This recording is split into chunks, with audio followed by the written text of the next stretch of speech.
Before I come to you, मैंने इसहाक डार साहब की एक स्टेटमेंट आपको सुनवानी है जो कि पीडीएम दौर के हवाले से वो आईएमएफ के ऊपर एक बहुत बड़ा इल्जाम लगा रहे हैं. सुने. आपको याद होगा पिछले साल तक एक 16 महीने की हुकूमत थी, मैंने लास्ट ईयर 11.5 महीने में उसका हिस्सा था, तो हमारा रिव्यू ही कर रहे थे. क्यों नहीं कर रहे थे? Believe me, my assessment is they wanted Pakistan to default. Miftah Ismail sahab, आप बिलीव करते हैं कि आईएमएफ जो है वो पाकिस्तान को डिफॉल्ट करता हुआ देखना चाहता था पीडीएम की गवर्नमेंट में लास्ट? नहीं, आईएमएफ कभी भी नहीं चाहता था कि पाकिस्तान डिफॉल्ट कर जाए. उस वक्त भी ये बात हुई थी जब डार साहब वज़ीर ख़ज़ाना थे और जब ये नहीं हो रहा था कि कोई न्यूक्लियर एसेट्स की बात कर रहे हैं वो और दीगर चीज़ों की बात कर रहे हैं. IMF understands Pakistan really well. अगर न्यूक्लियर एसेट्स की खुदा न खास्ता कोई बात करता है तो वो फाइनेंस मिनिस्टर से बात नहीं करी जाती और ना उन्होंने कभी बात की है. और जब प्राइम मिनिस्टर पाकिस्तान जून में गालिबन गए थे शहबाज शरीफ साहब पेरिस, तो एक दिन या 2 दिन के अंदर वो आईएमएफ से निगोशिएट कंप्लीट कर ली थी इन्होंने. यहाँ पे 1% इंटरेस्ट रेट बढ़ाया और चीज़ हो गई थी. सो रियली नहीं, आई डोंट थिंक कि आईएमएफ चाहता है कि पाकिस्तान खुदा न खास्ता बैंकरप्ट करे. आई डोंट थिंक कि एनीबडी रियली वांट्स कि पाकिस्तान बैंकरप्ट करे. हमारे दोस्त तो नहीं चाहते, हमारे दुश्मन भी नहीं चाहते, और ये तस्वुर भी नहीं करना चाहिए, अल्लाह ना करे, कि पाकिस्तान डिफॉल्ट करेगा. मुफ्ती साहब, ये वाली स्टेटमेंट डार साहब की तरफ से आना है कैसे पॉइंट पर जहां अभी हमारी proper finalization of the next program of IMF नहीं हो पाई है, ये खतरा तो नहीं बन जाएगा हमारे लिए? क्योंकि इससे पहले भी इसहाक डार साहब की स्टेटमेंट्स की वजह से कुछ गड़बड़ होती रही है माजी में भी. नहीं, ये कोई ख़तरा नहीं बनेगा. आईएमएफ और ये सब देखें, ये इनके स्टाफ बैठे होते हैं, सारे अखबार मॉनिटर्स करते हैं. उनका जो हमारे जो मिशन चीफ होता है वो पहले पाकिस्तान का अखबार देखता रहता है. They also understand Pakistani politics और उनको ये पता होता है.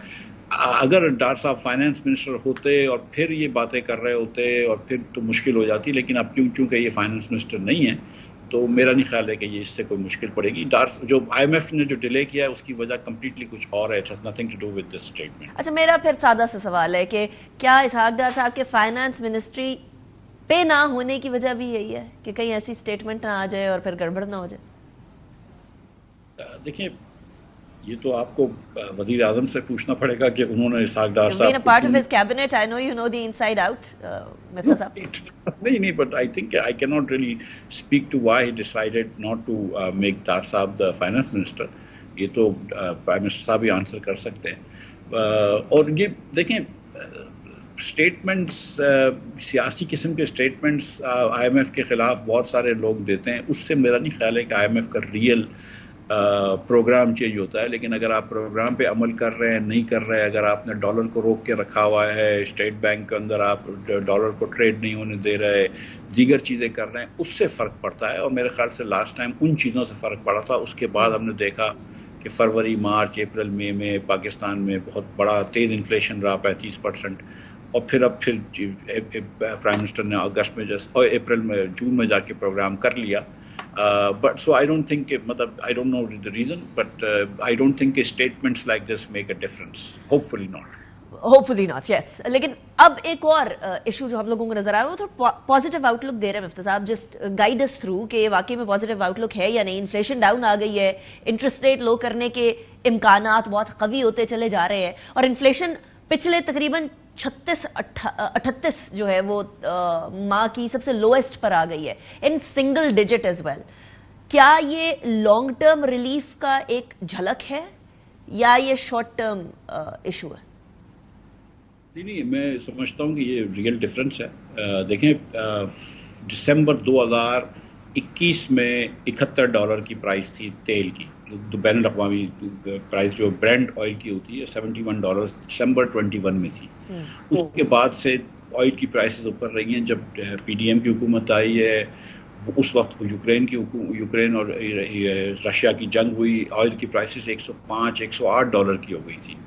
जब ऑयल महंगा होता है तो पाकिस्तान में, इंटरनेशनल ऑयल महंगा होता है तो पाकिस्तान में पेट्रोल महंगा करना पड़ता है, डीजल महंगा करना पड़ता है, उनसे फिर बाकी डाउन स्ट्रीम महंगाई होती है. अब क्योंकि सस्ता हो रहा है तो उससे सस्ताई हुई है, और आपने देखा है कि 9% या 9.5% इंटरेस्ट रेट हो गया है, इन्फ्लेशन रेट हो गया है. और इसमें ظاہر ہے کہ بجلی کی قیمتیں بہت حکومت نے بڑھا دی ہیں, گیس کی قیمتیں بہت بڑھا دی ہیں, وہ ان افورڈیبلٹی ابھی بھی ہے. اور جب ہم کہہ رہے ہیں کہ انفلیشن کم ہو گیا تو ہم یہ نہیں کہہ رہے کہ پرائسز کم ہو گئی ہیں, ہم یہ کہہ رہے ہیں کہ پرائسز کی بڑھنے کی سپیڈ کم ہو گئی ہے. لیکن بہرحال جو 35% سے بڑھ رہی تھی وہ اب 9% پہ آ گئی, تو وہ بہت آسانی ہو گئی ہے. اب جو ضرورت ہے وہ یہ ہے کہ اسٹیٹ بینک جو ہے وہ فوراً سے انٹرسٹ ریٹس کو کم کرے. اس وقت پاکستان کے اندر جو انٹرسٹ ریٹس ہے وہ 10% ہیں ریئل ٹرم میں, انفلیشن کو نکال کے, تو اتنے دنیا میں سب سے زیادہ ہیں پاکستان کے اندر, تو اس کو کم کرنا ضروری ہے. انٹرسٹ ریٹس کم ہوں گے تو یہاں پہ جو بہت تیزی سے ان امپلائمنٹ بڑھی ہے, جو بہت تیزی سے پاورٹی بڑھی ہے, پاکستان میں آج 10 کروڑ سے زیادہ لوگ غربت کے نیچے رہ رہے ہیں, 40% پاکستانی خط غربت کے نیچے رہ رہا ہے, بجلی کے بلوں سے تنگ ہے. تو ذرا سا اگر شرح سود کم ہوگی تو انشاءاللہ تعالیٰ جو فیکٹریاں بند ہوئی ہیں وہ کھلنا شروع ہوں گی, یا انویسٹمنٹ پاکستان میں ہونا شروع ہوگا. اور صاحب اس کا ایک فلپ سائڈ ہے, وہ یہ ہے کہ انفلیشن جب بڑھتی ہے تو اس کو کم کرنے کے لیے انٹرسٹ ریٹ کو بڑھا دیا جاتا ہے. اب انفلیشن کم ہوئی ہے تو اس کو حکومت اگر مزید کم کرنا چاہے, اپنے پولیٹیکل لیوریج بڑھانا چاہے, گراس روٹ لیول تک اس انفلیشن کی کمی کا فائدہ دینا چاہے, ایٹ لیسٹ ایک فیلر آ جائے عوام کے اندر کہ انفلیشن واقعی میں کم ہوئی ہے اور سستائی ہونے لگی ہے, یا ایٹ لیسٹ مہنگائی کی شرح کم ہونے لگی ہے, تو اس کے لیے مزید ابھی انٹرسٹ ریٹ کو ڈاؤن کرنا مشکل ہو جائے گا, خطرے کی بات ہوگی. کیا آپ کو لگتا ہے پولیٹیکلی اگر سوچیں تو حکومت کے لیے, یا حکومت چاہے گی کہ ابھی انٹرسٹ ریٹ کم؟ دیکھیے یہ حکومت جو ہے یہ پولیٹیکلی ہی سوچتی ہے میرے خیال سے. میں نہیں سمجھتا کہ یہ کوئی long term economic interest Pakistan کا لے کے سوچتی ہے. لیکن سچی بات یہ ہے کہ اس وقت آپ کا جو شرح سود ہے پاکستان میں, وہ ریئل شرح سود ہے جو 10%, وہ دنیا میں سب سے زیادہ ہے. اور اگر آپ اس کو 3-4% کم کرتے ہیں تو حکومت کا جو ڈیٹ سروسنگ ہے وہ بہت کم ہو جاتی ہے. ہر پرسنٹ پہ میرے خیال سے کوئی 60-70 ارب روپے مہینے کے بچیں گے. تو وہ اگر حکومت اگر شرح سود کم کر لے گی اگر 3-4% سے, تو حکومت کا خسارہ کم ہو جائے گا, جس سے ایکچولی مہنگائی فردر کم ہوگی, کیونکہ حکومت کا خسارہ کم ہوگا تو ان کو کم پیسے بورو کرنے پڑیں گے. اور اس وقت جو مہنگائی کے ساتھ ساتھ دیکھیں پاکستان میں دو بڑے المیت تھے کہ مہنگائی بڑی زیادہ تھی اور بے روزگاری بھی بڑھ رہی تھی. اب تھوڑی سی مہنگائی کم ہوئی ہے کیونکہ دنیا بھر میں عالمی منڈی میں تیل کم ہوا ہے, تو اب آپ کو اس کا فائدہ اٹھانا چاہیے. اور اگر ادھر آپ شرح سود کم کر دیں گے تو تھوڑی سی جو بے روزگاری پھیل رہی ہے اس میں کمی آئے گی.